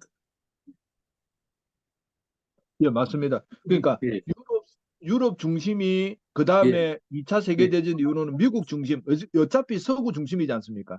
예, 그래서 예, 예, 예, 요즘은 이런 예, 서구 중심을 탈피하고자 하는 사고 방식에 그 예, 연구하는 뭐 역사가나 이런 분들이 제법 많더라고요, 보니까. 예, 그리고 예, 그러니까 예, 신화도 조금 전에 그 교수님도 지적하시고 목사님도 지적하셨듯이 왜 예, 그리스 로마 신화만 있느냐, 다른 건 없느냐. 그래서 요즘 예, 뭐 중국 신화라든지 다른 신화, 뭐 일본 예, 신화도 그렇고 이 예, 발굴하는 작업 속도가 아주 빠른 것 같습니다. 그러시군요. 예, 알았습니다. 예, 예, 그래, 아까 그 이제 그리스 로마 신화를 통해서 우리가 배울 수 있는 그 교훈, 그걸 잠시 언급한 것 같은데, 예, 예. 다시 한번 조금 좀 설명해 주면 그러니까 좋겠죠. 이제 신들의 세계에서는 이제 친부 사례 파트로코토니아라고 이제 부모 세대가 자신의 가치관을 양육하려고 자녀들을 틀에 가둔다면 다음 세대인 자녀는 그 틀을 깨어야만이 그 시대를 다시 살아갈 수가 있다. 그러니까 창조적으로 하기 위해서는 부모 그늘에서 벗어나야 된다는 걸 이제 강조하는 거고요. 그다음에 영웅들의 이야기는 역시 그 성격적 결합, 욕망이지 않습니까? 그 욕망이나 분노 조절, 그다음에 사랑인데 지나친 사랑, 예, 그다음에 배신 이런 이야기를 가지고 인간의 욕망이 투여된 것을 어떻게 하면 절제할 수 있는지, 그리고 삶의 이야기에 있어서 자신이 주인공, 주연이 되어서, 그리고 내가 주인공이듯이 타인, 다른 사람, 상대방도 존중하는 그런 이야기 전개를 할 수 있도록 삶의 방식을 살아가야 된다. 그것이 이제 김웅 교수는 그런 주장을 하고 있고요. 그다음에 제가 말씀드린 대로 박형규 교수님은 그리스 신화의 위험성이라든지 그쪽에 있는 사고가 어, 우리처럼 비서양인들이 볼 때에는 그들 중심적 사고를 하고 있으니까 우리가 그런 데서는 탈피를 해야 된다는 주장을 하고 있는 쪽입니다. 예. 그 모친 사례가 제가 이게 아마 그것도 뭐 프로이드나 이쪽 사람들이 그리스 로마 신화에서 가지고 왔는지는 잘 모르겠는데 이렇게 아이가 성장하는 과정에 이제 그 사춘기를 지나면서 이렇게 엄마 아빠에 대해서 반항을 했다 나중에 나이가 더 들면서 엄마 아빠의 초라함을 보면서 엄마 아빠를 뛰어넘어서 이제 한 성인으로 이렇게 자리 잡아가는 과정이 정상적인 발달 과정이고 그 과정에서 이제 엄마 아빠가 해야 되는 역할은 아이들의 그런 거를 도와주면서 이기는 듯 지는 듯 하다 나중에 져버려주는 그 아이가 자기 길을 가게 되는 그 이게 정신에 대한 심리 발달을 얘기하는 거하고 좀 비슷하다고 좀 생각이 예, 예, 교수님 맞습니다. 제가 예, 읽은 예, 책에는 예, 프로이드가 그리스 예, 로마 신화에서 예, 단어도 용어도 예, 가져왔다고 설명되어 있는 걸 제가 읽은 적이 예, 있습니다. 예. 그래서 오이디푸스 얘기도 그래 가져온 것 예, 같고요. 맞습니다. 예, 예. 예, 예. 그래서 그래서 고전이라고 그럴 때 그게 그리스 로마를 얘기하는가 봐요. 예, 저는 예. 이제 우리 이전에 그 이렇게 오랜 세월 동안 형성된 어떤 이제 책들을 고전이라고 생각했는데 그리스 로마를 고전이라고 얘기를 하더라고요. 보니까. 예, 좁게는 예, 그 교수님 말씀 대로 맞고 예. 그다음에 예, 이제 넓게는 이제 다른 것도 예, 포함하는데 예를 예, 들면 예, 이제 예, 제가 그 세인트 존슨 그러니까 시카고 대학 로버트 예, 허치슨 음, 박사가 주장했던 서양 고전 100권 읽기 있지 않습니까? 예, 음, 그게 예, 이제 시대 순으로 읽도록 되어 있거든요. 시대 순. 예, 그 중에 예, 가장 대표적인 것이 이제 그리스 로마 예, 쪽이 예, 많이 예, 차지하고 그다음에 예, 예, 그 시카고 대학 로비 허치슨이 그 예, 100권을 주장하는 이유는 뭐냐면 거기에 키워드 102개를 따가옵니다. 그러니까 예, 뭐 정의, 사랑, 행복 예, 예, 예, 그런 단어가 들어있는 작품을 100권 정도 선정해 가지고 서양은 보니까 지식이 쌓여 내려가더라고요. 예, 그러니까 예, 예, 예, 예를 들어서 일리아스 오디세아를 읽지 않으면 아이네이스를 이해가 안 되는 겁니다. 예, 예, 예, 왜냐하면 베르길리우스가 호메로스의 두 작품을 녹여가지고 자신의 이야기로 전개를 하기 때문에. 예, 그 예, 다음에 그리스 비거, 헤로토스의 역사 전부 예, 다 신화를 초반에 알아야 무슨 이야기라는 거 알고 이해가 돼서 그 다음으로 또 전개가 되고. 예, 그 예, 다음에 우리가 지금 읽고 있는 신궁동 같은 경우에도 예, 한쪽은 성경 내용하고 또 한쪽은 예, 그리스 로마부터 해가지고 로마 제국 역사를 알아야 또 예, 예, 이해되는 부분이 많기 때문에 예, 예, 근대도 마찬가지더라고요. 근대에 뭐 예를 들면 몽테뉴의 수상록 같은 경우에도 예, 그 고전 작품을 아주 많이 인용해 놓고 있더라고요. 예, 그러니까 예, 그걸 읽었으면 이해가 좀 더 빠른 거고 그게 아니면 이런 것도 있었나 이 정도만 되는 그런 차원으로 예, 그게 예, 그렇군요. 예, 예, 예. 그래서 그 제가 고등학교 때 그 지리 선생님이셨는데 지금 생각하면 그분이 이제 그 기독교인이었던 것 같아요. 이렇게 선생에 미치는 게. 그래서 유럽을 이제 그 헬레니즘과 헤브라이즘의 결합으로 얘기를 해서 제가 도저히 이해가 안 됐는데 김용규라는 철학자, 신서, 예, 예, 그분 예, 책을 제가 시리즈로 다 읽어봤거든요. 예, 예, 예, 그런데 그분 책에서 이제 그 데칼로그 해설하는 데서 이제 음, 보면서 이게 이렇게 그리스를 이렇게 헤브라이즘이 해석한 것으로 이렇게 성경을 얘기했더라고요. 예, 그래서 특히 플라톤주의가 들어오게 되면서 이렇게 조직신학이 어거스틴이 플라톤을 이제 가지고 들어오면서 형성된 거로 얘기를 해서 이 차인배 교수님이 옛날에 제가 대학부 1학년 때 이게 플라톤이 조직신학의 뿌리가라고 얘기를 하면서 좀 비판을 하신 걸 그때서야 제가 이해를 하게 된 것 같아요. 그래서 이게 섞였는데 시간이 지나면서 결국은 헬레니즘이 헤브라이즘을 이겨먹었다는 생각이 들고요. 예, 그래서 이게 뭐 서구 사상을 이해하는 데는 뭐 로마를 이해하지 않고서는 도저히 이해가 안 될 것 같아요. 그래서 옛날에 그 하버드 대학에서 이렇게 헤라클레스를 쓰는 그 사람이 관련 뭐 생각, 그림 등등의 모든 문학적을 다 포괄하는 지금 로고스 같은 그런 프로그램을 옛날에 만들어가지고 팔은 적이 있었던 걸로 한 30년 전에 그거를 만드는 걸로 제가 알고 있습니다. 예. 로고스 같이 그리스 로마 신화를 그렇게 만들었더라고요. 예. 하여튼, 예, 좀 그러네요. 네. 이제 들으면서 먼저 예. 드는 생각은 뭐든지 우리가 어떤 책을 읽더라도 비판적 읽기를 해야 되잖아요. 아까 예, 그렇죠. 예, 꼼꼼하게 예, 이제 예. 그런 예, 식으로 예, 예, 이야기를 예, 했는데 예, 그런 식으로 이렇게 그리스 로마 신화에 대해서 예, 좀 예, 이제 긍정적인 면, 부정적인 면 이래서 이게 우리에게 어떤 의미가 있는가. 그러니까 예, 예, 영국 사람들한테는 그 뿌리가 이제 거기에 있기 때문에 더 예, 예. 이제 가깝기도 하고 또 친근감도 있고 하는데 예. 우리의 입장에서 그게 어떤 의미가 있는지 이런 걸 잘 이야기해주고 있는 그런 책은 없어요. 그 아까 제가 소개한 제가 이제 아는 범위 내에서 그렇게 이제 뭐 종합적인 거는 아직 제가 못 찾은 것 음, 같고 예. 음, 그러니까 단편적이라도 이렇게 이런 음. 관점에서 적었다는 책을 제가 소개를 한 그게, 이유가 예, 예, 그게, 예. 그런 거고 그다음에 한 예를 들면 아까 전에 아폴론하고 코로니스 사이에 태어났던 아스클레피오스 있지 않습니까? 우리 뭐 의사 선생님들이시니까 잘 아신 대로 지팡이에 뱀 감고 있는 예, 그 문양을 하고 있는 아스클레피오스에 대해서 헬라인들은 기독교가 전파되었을 때 예수님이 아스클레피오스하고 동일한 인물이 아닌가 할 정도로 그 살아온 것 중에서 병자를 치유하고 죽고 부활하는 이야기가 비슷하다는 거죠. 예, 그런 식으로 이 헬레니즘 세계의 사고 방식이 신화에 아주 많이 물들어 있다.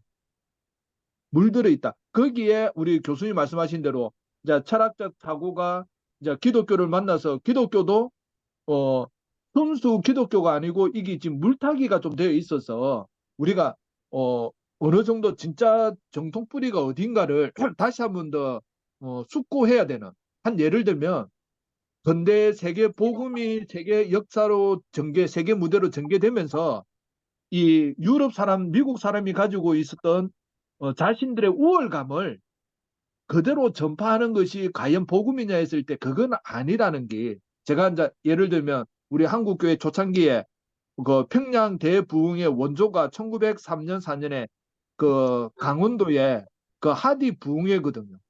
그 하디 부흥회에서 하디 의사가 자기가 아주 거만하고 나는 우월한 백인인데 이 미개한 조선족에 와서 내가 복음을 전하는데 열매가 왜 없노? 이렇게 했는데 그 사경에 초대받아가지고 말씀을 준비하고 전하다가 자신이 은혜 받고 회개를 하거든요. 내가 의사고 내가 백인이고 내가 여러분들을 무시했는데 내가 정말 주님 앞에서 회개합니다. 예. 그래서 진정한 복음으로 돌아가는 게 있는데 우리 한국에 온 선교사들 중에서도 여전히 제국주의 논리로 성장한 사람 많지 않습니까? 이걸 우리가 분리해내는 작업이 우리한테도 좀 필요한 것 같아요. 예. 그게 지금 너무 안 돼가지고, 예. 그래서 이제 서구화가 돼 버려가지고, 이게 제국주의적인 상황이 19세기에서 20세기에 전개되면서 그게 사상까지 밀고 들어와가지고, 이거를 정리하자고 한 게 어떤 면에서는 종교혁명이라고 봐도 되나요? 예, 그렇게 해서 이렇게 좀 정리가 돼야 되는데, 여전히 서구화가 돼 있는, 예, 심지어 뭐 치료하는 의학에서조차도 뭐 그건 뭐 말할 필요도 없고요. 그래서 이게 제가 이제 카톡에서 올린 것처럼 이 본질로 했을 때 사람은 이제 양파 껍질이니까 관계로 본 동양이 이게 관계로 볼 때는 아주 타락한 의미가 관계고요. 본질로 얘기할 때도 타락한 개인주의적인 이제 이게 있을 텐데 이게 타락성을 빼고 본질과 관계가 결합된 상태로 해서 이렇게 동양 철학이 들어와서 다시 관계 중심으로 전략을 구사한 걸 우리가 배우게 될 때 서양이 이런 서양이 뿌려놓은 독을 정화를 시켜내줄지 않겠는가 그런 생각이 들어서 저희가 이 제자백과 중에 남아있는 게 이제 가장 명의를 떨어졌던 게 우리나라에서 유가고 그다음에 뭐 불과 도가 그다음에 열자 순자 법자 법 순자 그다음에 묵자 그다음에 한비자 뭐 이렇게 남아 있잖아요 그죠 그다음에 양명학도 있고요 그래서 이것들을 소화 흡수를 해서 이거를 다시 재조정을 안 하면 우리 정신 세계가 피폐해질 것 같다는 생각이 들었어요. 예. 그 이제 예, 우리 뭐, 보면 서구의 어떤 그런 이제 역사가 끼친 영향이 진짜 이제 크죠. 이제 큰데 사실 또 그 과학도 중국에서도 일찍이 이제 거기 이제 조금 이렇게 발달이 됐는데 그게 이제 예, 보편화되지 못한 이제 여러 가지 뭐 이유가 저는 잘 예, 모르는데 뭐 근데 예, 그래가지고 이제 예, 지금까지 예, 왔잖아요. 예, 예, 근데 지금 이제 그 우리가 하나님한테 섭리 이런 걸 생각하면은 왜 동양과 서양 이렇게 좀 다르게 예, 같은 인류인데 이렇게 이제 사상이 전개되어 왔을까? 그 우리가 이제 좀 후발주자로서 이렇게 이제 서양을 따라가려고 하다 보니까 이 동양적인 거, 한국적인 거가 많이 이제 평가절하는 이제 그런 것이 있었는데 지금은 이제 또 동양 철학이라든지 우리 이제 한국 철학이라든지 이런 부분에 있어서도 조금 그런 것을 극복하려고 하는 이제 그런 노력들은 뭐 있는 것 같긴 해요. 그런데 이제 예, 예, 예, 그 예, 한의학 나는 이제 거기 이제 양의사지만 우리 이제 이대생은 이제 한의사고 이제 하지만 나는 솔직히 한의 같은 상당히 내가 좀 이렇게 인정하고 신뢰합니다. 예, 그런데 의외로 양의사들은 한의사를 아니, 예, 아니, 예, 인정을 예, 안 예, 합니다. 예, 사람 취급을 안 아예 하고, 무시하고 예, 그리고 하나 에피소드인데 예, 예, 그 우리가 고신의대 있잖아요. 예, 예, 이제 거기 이제 뭐 해박 그 교수도 지금 뭐고 사실 내가 갔을 때 MD는 내 혼자밖에 이제 그 기초에는 없었고 예, 예, 그 예, 먼저 나오고 그 이제 그 뒤에 이제 뭐 제자가 뭐 이제 약학과에 뭐, 영리학 교수인데 되고 뭐 학점까지 하고 했는데 예, 예, 그 뒤에 뭐 해박 교수 이런 거 진짜 이렇게 좀 구하기 힘드니까 그래도 이제 한의사 교수를 갖다가 모셨어요. 예, 예, 그런데 학부형들이 난리가 나는 거야. 예, 예, 이게 우리 한의사한테 어떻게 그걸 해박을 배우느냐. 내가 그 예, 제자가 확정했다는 그 이제 여자 이제 그 제자인데 그것을 내가 그 이야기를 들었어요. 내가 기가 차가지고 예, 그 예, 한의사도 다 이제 회복 이런 거 다 배우잖아요. 예, 이제 예, 주무사 배우고 그런데 너네들은 괜찮은데 예, 한의사는 안 된다. 이거 참 나는 웃기더라고. 예, 예, 내가 그 얘기 들으니까 내가 이 열받치대. 예, 아니, 예, 그거는 어느 정도만 하면은 그 예, 예, 이제 다 가르칠 수 있는 것이고, 그거 예, 뭐 예, 무슨 뭐 석박사 과정도 아닌데, 예, 난 예, 그 얘기 예, 듣고, 야, 이게 일반 사람들의 인식도 이제 그런데 이 지금 의사들은, 양의사들은 오죽하겠나, 이런 그 생각이 이제 들어요. 그래서 이제 우리 이제 아들도 큰애도 이제 지는 뭐 이제 뭐 유전공학 해가지고 지는 과학자를 했었고 이제 그 국제 이제 연구소에 있는데 거기도 하는 이야기가 뭐 이제 한의사는 조금 이제 제가 이 말이 네, 예, 정확한데 예, 전하지는 못하겠는데 그런 식으로 이야기를 하더라고. 그래서 내가 예, 아니다. 예, 이게 다 거기도 이제 그런 이제 과학적인 데또 연구도 하고 그동안의 예, 경험이라든지 이런 걸 통해 가지고도 뭐 이제 증명된 것도 많이 있고 한데 하면서 내가 이야기를 이제 해줬지만은 많은 사람들이 또 그렇게 생각을 하고 있어요. 그것이 예, 이제 예, 예, 동양 사상 혹은 예, 한국 사상 이거에 대한 어떤 그 예, 폄하 예, 이런 예, 거하고도 뭐 한몫을 하는 것이 아닌가 예, 그런 좀 예. 생각이 듭니다. 예. 그게 일본이 우리나라를 점령하면서 명치 유신을 통해서 자기들을 부인하고 완전히 음, 서구화했잖아요. 음, 그게 우리나라 식민지로 들어오면서 그걸 우리나라에 그대로 심어준 거고요. 그리고 이제 그러면서 이제 사실은 이게 그 당시 조선 왕조에 있었던 내의원이 있었잖아요. 그 기록들이 다 사라져 버렸는데 그 사람들이 이제 만주에 가서 독립운동을 했어요. 그래서 한의계가 이제 풍지박산이 나버렸는데 그러니까 이제 독립운동 안 하는 사람들을 의대만 편입해 합격시켰다는 얘기도 있어요. 그래서 한의사들을 폄하하기 위해서 이제 아주 스포려 서적만 출판하게 만들고 의사가 아니라 의원으로 격화시켜 버리면서 발달을 시켰다가 해방 후에 다시 이제 세팅이 됐는데요. 이게 일본의 침략의 결과입니다, 사실은.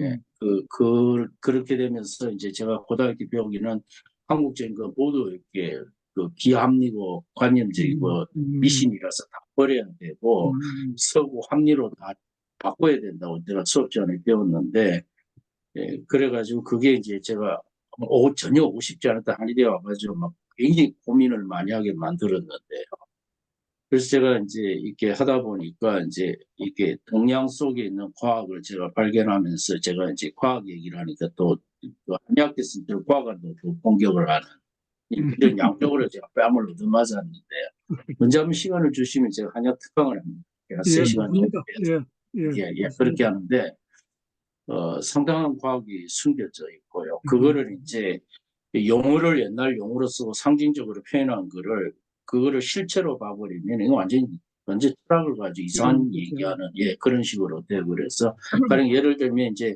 양기라고 얘기할 때 우리 몸이 체온을 일단 얘기하고요. 저체온이 되면 사람이 죽거든요. 그렇게 하려면 심장 박동이 뛰어야 돼요. 심박이 되려면 교감신경이 있어야 되고 그러려면 이제 스테로이드가 있어야 되고 갑상선이 있고 그 다음에 바이오 클럭을 키는 이제 옵틱 패시빙 뉴클레우스에서 하루에 일과를 시작할 때 딱 하는 그 시간이 있어야 되고 그걸 전부 총칭해가지고 스태미나까지 해서 약이라고 포괄적으로 얘기해놓고는 약은 다 달리 있었거든요. 그래서 이거를 이제 설명을 옛날 용어로 하다 보니까 이게 철학이 되고 완전히 뭐 의사도 아닌 유사의사로 이런 식으로 사람 취급을 못 받죠. 그렇게 됐는데 그게 아닌 거를 찾아서 그렇게 돼서 그래서 제가 알다시피 이제 이렇게 논리 실證주의로 해서 이제 인학과 연역으로 이렇게 싸움질하다가 이게 추론으로 통합이 됐잖아요. 그래서 이게 논리 실증 결합된 상태로서 이렇게 새로 재해석된 진사부터 물질사까지 전부 다 이게 새로 한번 점검을 해가지고 새로 공부를 해야 되겠다는 생각이 좀 들더라고요. 예. 그러면 뭐, 동양도 예, 예, 예. 그러면 우리 이태 선생님 한 100년은 더 살아야 되겠다. 왜냐면요, 제 경험을 한번 좀 말씀드리겠습니다. 예, 예, 저희 딸이 올해 앉아 25살인데, 예, 6년 예, 전에 18살 되는, 그러니까 2018년 1월 26일 날, 예, 갑자기 떨어져가지고 부산대 예, 병원에 입원했거든요. 예, 예. 결국 변명은 뭐냐면, 그, 중내에 가는 혈관이 막혔다는 거였거든요. 아, 그래서 예, 예, 예, 마비가 왔거든요. 예, 전신 예, 마비가 와가지고, 예, 자, 예, 부산대병원에서 한 달 조금 더 이제 이제 의식이 돌아올 때까지 예, 중환자실하고 있다가 예, 그 예, 다음에 간 곳이 동의의료원이거든요.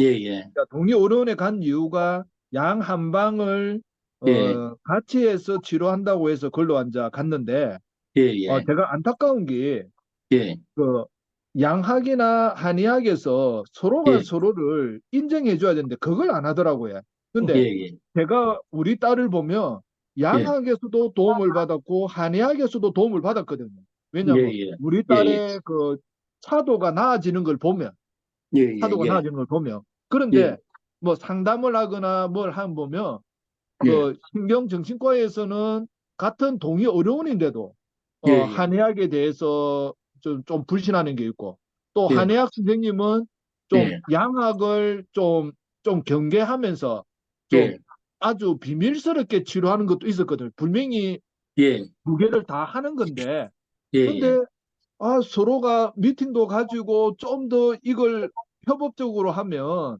예, 더 예, 많은 환자를 긍정적으로 치유를 해줄 수 있을 거라고 저는 그때 경험을 했었거든요. 예, 그런데 예, 여전히 불신의 벽이 너무 높더라고요. 예, 그래요. 반대로 예, 예, 저희들이 부산대 병원에서 동의 의료원을 간다 하니까 예, 딱 그때부터 안면을 몰수하는 거예요. 예, 어, 예, 그러니까 자기들은 뭐냐면 예, 그 우리 하평이가 이제 수능을 안 치놓으니까 소아신경과에 있다가 예, 이제 좀 나아지니까 재활병동으로 바꿔주는데 예, 나중에 다른 병원으로 이전하는 거는 재활병원으로 가야 된다는 거예요. 부산대 예, 병원의 논리는. 예, 예, 그래서 자기 선후배 라인이 있는 병원으로 추천해 주는 거예요. 예, 예, 그런데 우리가 이제 기동량을 하고 다른 걸 다 조사를 해보니까 예, 최적은 동의어려운이다. 근데 예, 딱 동의어려운을 가겠다고 발설하는 순간부터 가면 예, 당신들은 알아서 하시오. 우리는 더 이상 관여 안 하겠어. 딱 이래 되는 거예요. 예, 예, 예, 그러면서 하는 말이 한 달이 돼도 동의어려운 베드가 안 나온다는 거예요. 예, 예, 그런데 저희들이 하루 만에 2시간 만에 나왔거든요. 하나의 예, 예, 번외로. 예, 예, 그러니까 자기들도 뭐 고개를 슬렁슬렁 하면서 어쨌든 딱 동의어려운이라는 말 나오는 순간 예, 뭐 예, 너구나 알아서 해라 뭐 이런 취급을 받아가지고 예, 좀 예. 씁쓸하더라고요 보니까. 그래서 이제 집사람이 그 심장에 페이스메이커를 박은 환자한테 침을 놨다고 서울대 의대 교수가 진료를 안 해줘서 그 환자분이 돌아가셨어요. 한 달 만에요. 어, 예. 그래서 그 할아버지께서 집사람한테 고민하다가 길거리에서 참다 참다 얘기를 한다면서 페이스메이커 있는 환자한테 침 넣지 마라 이런 얘기를. 어, 네, 그런 식이에요. 그래서 이게 저희 아버님 때도 제가 그 미자 선생이라고 경희대 의대 동기인데 그 허락받아가면서 한약 쓰고 양약 치료하고 이렇게 해서 이게 여러 이제 그 중독이 돼가지고 언론 과정에서 나중에 한번 얘기를 드리겠지만 그렇게 해서 한방치료, 양방치료 시간별로 섞어가면서 해가지고 한 석 달 동안 치료를 했었거든요. 네, 그렇게 했는데 이게 그 서양이 동양을 깔보는 분위기 그리고 이제 초대 서울대 경성대국대학에서 일본인 교수들이 와서 식민지인 한국 사람들을 가리키면서 식민사회가 가지고 있는 모든 걸 무시하는 상태에서 전개된 논리가 자연과학계에 또는 의식계 그대로 우리나라에 심을 들어가지고 이렇게 내려오는 결과라고 생각하고 뒤로는 보약 먹고 딴짓 다 하면서 한약 가지고 신약 개발하면서 예.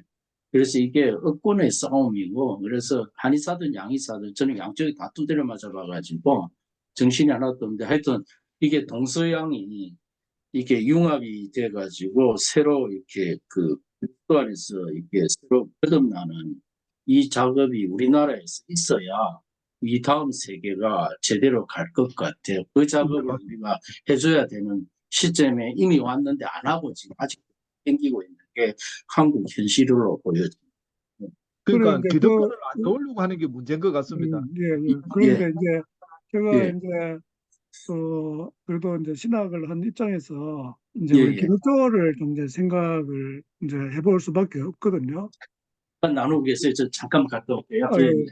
예, 그래 이제 그 기독교가 사실은 이제 그 발상이 이그 동양이라고 이제 따지자면은 이제 그렇게 이제 볼 수 있고 그리고 예수님 당시에 고대 근동의 그런 배경을 알면 성경을 더 잘 이해한다는 해가지고 그런 책도 많이 나오고 하는데 그 이제 서구에 가가지고 이제 합리적으로 통과하고 뭐 그거는 좀 좋은데 내가 생각할 때 기독교는 그 합리성을 제가 뛰어넘기 때문에 그건 분명히 이제 동양적인 그런 관계적이고 조금 이성을 초월하는 이제 이런 그 직관적인 거라든지 이런 요소가 의외로 많은데 그걸 막 다 이제 잘라내버리고 전부 다 이제 합리적인 이런 거는 이제 뭐 그런 방향으로 많이 연구를 하니까 조금 많은 좀 문제가 있지 않는가.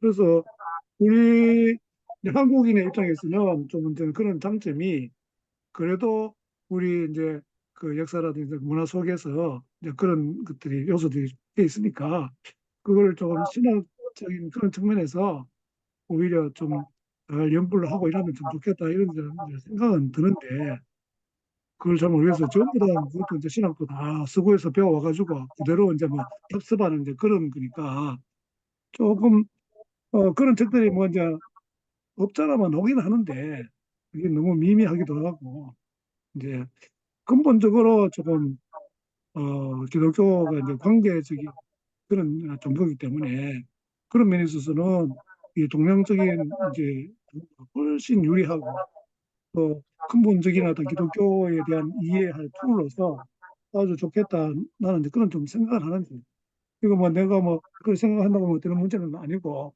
이제 학교에서 그런 노력들을 해야 되는데 학교도 보면은 다 이제 서구에서 배워가지고 그것도 제자 일 하다 보니까 그대로 이제 따라가는 좀 창의적인 이런 노력을 하지 않는 이런 조금 한계가 있지 않는가 그런 좀 이제 생각을 해요. 예, 맞습니다. 예.